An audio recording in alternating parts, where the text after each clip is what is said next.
जय जगदंबे। आज नवरात्रीचा 8वा दिवस आणि आज 8वी दुर्गा म्हणजे महागौरी।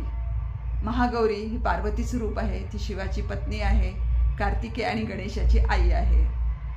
देवीने खूप कठोर तपस्या केली म्हणून तिला गौरवर्ण प्राप्त झाला आणि म्हणून तिला गौरी असं संबोधलं गेलं। देवीला 4 हात आहेत, एक वरद मुद्रा, एक अभय मुद्रा, एका हातात त्रिशूल, एका हातात डमरू आहे आणि देवी वृषभावर म्हणजे बैलावर आरूढ झालेली आहे। देवीला पांढरं वस्त्र आवडतं, तिने पांढरं वस्त्र परिधान केलेलं आहे। देवीला पांढरा मिष्टान्नाचा नैवेद्य लावावा, त्याबरोबर फळं आणि सुकामेवा पण अर्पण करावा।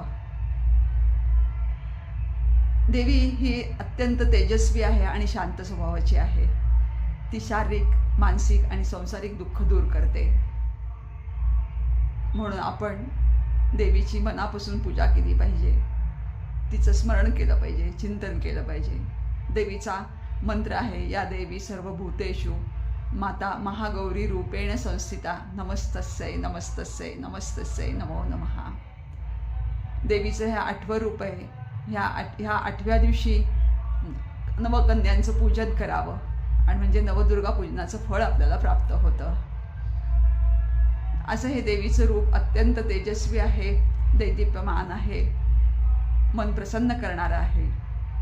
नक्कीच आपण ह्या देवीचं स्मरण करत जाऊया। तर आज आपण ह्या देवीच्या रूपातनं काय शिकलो, तर देवी शारीरिक आणि मानसिक कष्ट दूर करते। म्हणून शारीरिक कष्ट दूर होण्यासाठी आपल्यामध्ये सात्विकता यायला पाहिजे।